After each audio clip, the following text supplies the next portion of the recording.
Welcome back. Wordology 38. Those who earn less are exempted from income tax. वो लोग जो कम कमाते हैं उनको इनकम टैक्स से छूट दी जाती है. एग्जेम्प्ट मतलब होता है छूट देना. If you are exempted from rule, duty और obligation, you are not affected और बाउंड बाई इट. अगर आपको किसी नियम, कर या किसी एहसान से एग्जेम्प्ट किया जाता है, मतलब कि आपको मुक्त कर दिया जाता है, आप पे उसका असर नहीं पड़ता है या आप उससे बंधे हुए नहीं रह जाते हैं. Tax rules are made harsher if the exigencies of a situation so demand. नियम, कर के नियम को कठोर बनाया जाता है अगर स्थिति की मांग ऐसी है तो. The exigencies of a situation are the demands or difficulties that you have to deal with as part of it. किसी भी स्थिति की एग्जिजेंसीज जो होती है वो उस समय की मांग होती है, स्थिति की मांग होती है या उससे जुड़ी हुई परेशानियां होती है. चूँकि आप उससे संबंधित रहते हैं इसलिए आपको वो फेस करना पड़ता है. इन अदर वर्ड्स, दूसरे शब्दों में कहे तो exigency is an urgent need. Exigency एक अत्यंत आवश्यक चीज होती है. While framing tax rules, the governments care more for expediency than for morals. सरकार जब नैतिक कर के नियम बनाती है तो सरकारें अपनी सुविधा को ज़्यादा ध्यान रखती है बजाय कि नैतिकता को. अब एक्सपीडियंसी क्या मीनिंग देता है देखते हैं. If it is expedient to do something, अगर कोई भी चीज़ एक्सपीडियंट है करना, मतलब इट इज यूजफुल, यह उपयोगी है, और कॉन्वीनियंट टू डू इट, और करना सुविधाजनक है. तो एक्सपीडियंसी का मतलब क्या हो गया? उपयोगी एवं सुविधाजनक. Even though it may not be morally right, हालांकि हो सकता है कि यह नैतिक रूप से सही ना हो. व्हेन सी ग्रू ओल्ड, जब वह बूढ़ी हुई, she decided herself to charity work, तो वो निर्णय ली कि वह नैतिकता का काम करेगी, मतलब दान का काम करेगी. चैरिटी मतलब क्या होता है? दान का काम. It was an expiation for sins committed in her youth, वह एक्चुअल में पाप का प्रायश्चित था जो वह जवानी में पाप करी थी. तो एक्सपिएशन का मतलब क्या हो गया? प्रायश्चित. इफ यू एक्सपिएट गिल्टी फीलिंग्स और बैड बिहेवियर, अगर आप कोई चीज़ किए हैं बुरा, उसका अफसोस हो रहा है, गिल्टी फील हो रहा है, या कोई व्यवहार गलत किया है उसका अफसोस जाहिर हो रहा है, मतलब आप एक्सपिएट कर रहे हैं, आप प्रायश्चित कर रहे हैं. You do something to indicate that you are sorry for what you have done. तो आप ऐसा इंडिकेट करते हैं, प्रदर्शित करते हैं, दिखाते हैं कि आपने जो किया उसके लिए आपको खेद है, आपको बुरा लग रहा है. As a young business woman she had exploited her employees. एक यंग बिजनेस वूमेन के रूप में उसने अपने कर्मचारियों को एक्सप्लॉइट की थी, शोषण की थी. एक्सप्लॉइट करना मतलब शोषण करना. दैट इज, अर्थात she had used them unfairly for her own profit, अर्थात वह अनुचित फायदे के लिए उसका गलत इस्तेमाल की थी.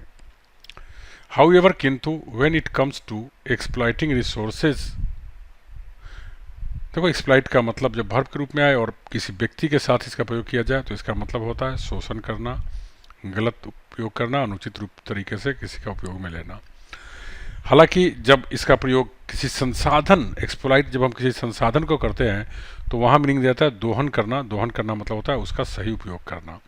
However when it comes to exploiting resources the unfairness goes away. हालांकि जब भी हम बात करते हैं किसी संसाधन की एक्सप्लॉइट करने की बात, तो उसमें से अनुचित शब्द खत्म हो जाता है. If you exploit A resource, अगर किसी संसाधन को आप एक्सप्लॉइट करते हैं, it is good because you develop it, यह अच्छा होता है क्योंकि आप इसे विकसित करते हैं. Bring it to your use, इसे और अपने यूज में लाते हैं. एज ए नाउन, नाउन के रूप में exploit means a brave and successful act. अब देखो बहादुरी के रूप में एक्सप्लॉइट का प्रयोग जब नाउन के रूप में करते हैं तो इसका मतलब होता है सफलतापूर्वक बहादुरी भरा किया गया काम. तो इस तरह से एक्सप्लॉइट का वर्ब के रूप में दो मीनिंग हो गया व्यक्ति के साथ, तो शोषण करना, वस्तु के साथ तो दोहन करना, और नाउन के रूप में आ गया तो सफलतापूर्वक किया गया बहादुरी भरा काम। Angrita's exploits to mount Everest are memorable. Angrita नाम है, उन्होंने जो माउंट एवरेस्ट पर चढ़ने का जो साहसिक काम किया था, यह यादगार है। मेमोरेबल मीन्स यादगार। The queen had exquisite pieces of jewellery. रानी के पास बहुत ही सुंदर, बहुत ही बढ़िया क्वालिटी के गहने थे। An exquisite thing is extremely beautiful और pleasant specially in a delicate और रिफाइंड वे। कोई भी चीज़ अगर एक्सक्यूजिट है तो वह बहुत ज़्यादा सुंदर है, खुशनुमा है, खास करके बहुत ही नाजुक रूप में और बहुत ही परिष्कृत तरीके से। She was never tired of extolling the virtues of those pieces. वह उन गहनों के बारे में, सद्गुण के बारे में, वर्चूज मतलब होता है सद्गुण, अच्छी गुण के बारे में प्रशंसा करते हुए कभी थकती नहीं थी। एक्सटॉलिंग मतलब होता है प्रशंसा करना बहुत ज़्यादा। To extol means to praise very highly. To extol का मतलब होता है किसी की बहुत ज़्यादा प्रशंसा करना।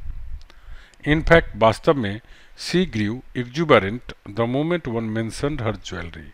वास्तव में जब कभी भी कोई उसके गहनों की बात करता तो बहुत खुश हो जाती। एक्जुबरेंट मतलब होता है बहुत ज़्यादा खुश हो जाना, प्रफुल्लित हो जाना। इफ़ यू आर एक्जुबरेंट, अगर आप एक्जुबरेंट है, you are overflowing with life, तो आप में जीवन कूट कूट के भरा हुआ है। एंड चीयरफुल एक्साइटमेंट, और आप में एकदम खुशनुमा उत्तेजना भरा हुआ है। द क्वीन रानी, हर ज्वेलरी उसके गहने, the relics of an era gone by, वो बीते जमानों की रुचि की बात होती थी। रिलक्स मतलब होता है जिसको हम आनंद लेते हैं, रुचि की चीज़। Would she ever have visited the slums of today, अगर वह आज की झुग्गी झोपड़ियों को जाकर देखती, स्लम्स मतलब झुग्गी झोपड़ी, विच आर रियल आईसोर, जो वास्तव में आज आंखों में खटकता है, मतलब लोगों को बुरा लगता है। An extremely ugly building or place is known as an eyesore, कोई बिल्डिंग हो या कोई जगह हो जो बहुत ही भद्दा हो, गंदा हो, तो वैसी जगहों को कहते हैं एन आईसोर, आंखों में खटकने वाली चीज, आंखों का पीड़ा।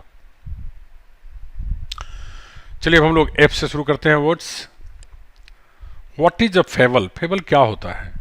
ए fable is a short story that teaches a lesson और a truth, specially a story in which animals और ऑब्जेक्ट्स स्पीक। कहते फेबल्स एक छोटी कहानी होती है जो हमें नैतिक शिक्षा देती है, खास करके सच्चाई के बारे में, जिसमें खास करके जानवरों और वस्तुओं के द्वारा बुलवाया गया होता है, जिसमें जानवर एवं वस्तु बोलते हैं, जैसे कि पंचतंत्र वगैरह हो गई।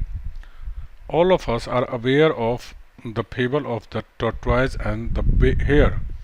हम सब लोग कछुए और खरगोश की कहानी के बारे में जानते हैं। We know that a fable is not a real story, हम जानते हैं कि जो फेबल होती है वो वास्तविक कहानी नहीं होती है। And hence the word fabulous, और इस तरह से ये वर्ड बन जाता है फेबुलस, मतलब कोई भी चीज़ इतनी अच्छी हो जो लगे कि सिर्फ कहानियों में ही ऐसा हो सकता है, तो हम क्या कहते हैं, उसको फेबुलस कहते हैं। That which is fabulous is so good और so much that it is nearly unbelievable. वास्तव में जो फेबुलस कोई चीज़ होता है वो इतना अच्छा होता है या इतना ज़्यादा होता है कि उस पर विश्वास नहीं किया जा सकता। It appears as if it were not true, यह ऐसा प्रतीत होता है कि ऐसा मतलब सही नहीं है। But existed in fables only, परंतु केवल ऐसी चीज़ें केवल कहानियों में ही अस्तित्व में रहती है। That is why you show your wonder when you hear of a fabulous prices fetched by Husain's paintings.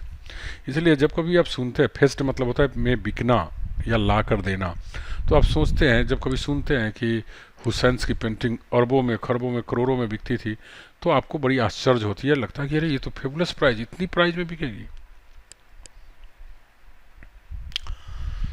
The facade is the front of a building, specially of a grand building.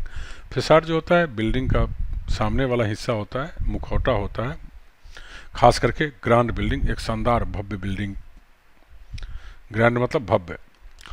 But if you see only the facade, लेकिन अगर केवल आप मुखौटा देखें, आप सामने से देखें, मुख देखें, you can not be sure of what lies behind it, तो आपको ये बात पता नहीं चलता है कि उसके पीछे क्या छिपा हुआ है। सो ए फैसाड has come to mean an outward appearance which is deliberately false and gives you a wrong impression। तो इस तरह से फैसाड का मतलब यह निकल करके आया कि बाहरी प्रकटीकरण जो जानबूझ करके झूठा और गलत इंप्रेशन देने के लिए बनाया गया हो। The politicians indulge in criminal activities behind a facade of honesty and simplicity। राजनीतिज्ञ लोग इंडल्ज मतलब शामिल होते हैं आपराधिक क्रियाकलापों में, हाँ, ईमानदारी एवं सिंपल होने के मुखौटा को पहनकर, मतलब दिखावा तो करते हैं कि ईमानदार है, सिंपल है, और उसके पीछे उनका हाथ रहता है आपराधिक कार्यों में। फ्यू ऑनेस्ट मेन, न के बराबर ईमानदार आदमी ज्वाइन पॉलिटिक्स टुडे, आज राजनीति में ज्वाइन करते हैं। एज ए रिजल्ट, जिसका परिणाम होता है electing the dishonest as our leaders appears to be a fait accompli, जिसका परिणाम यह होता है कि बुरे नेता को, मतलब बेईमान नेता को, बेईमान आदमी को हमारे नेता के रूप में चुनना हमारी किस्मत बन जाती है। क्योंकि जितने भी लोग इलेक्शन में खड़े होते हैं वो सबके सब बेईमान ही है, तो उसी में से एक हमें चुनना पड़ता है। तो फेट अकम्पली का मतलब होता है जो किस्मत में लिख दिया गया हो। A fait accompli is what our fate has already decided. Fait accompli का मतलब होता है कि जो किस्मत ने हमें लिए पहले ही निर्णय कर दिया है। It is something that has already happened and cannot be changed। यह वो चीज़ होती है जो पहले से ही हो चुकी है और अब इसमें कोई परिवर्तन नहीं लाया जा सकता है। Thank you very much.